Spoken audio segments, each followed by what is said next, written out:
kaloys, okay? Kumain ba siya dyan, mga kaloys? May tinga ba siyang tinatanggal sa ngipin niya?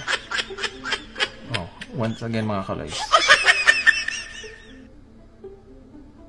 Ano sa tingin niyo, mga kaloys? Hindi naman nabilaukan yan, di ba? So, yan yung movement, mga kaloys, na inaano rin ng mga pinklawan.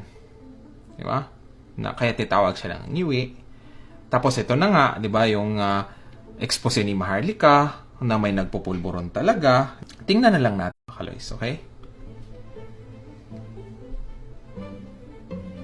Kumain ba siya dyan, mga kaloys?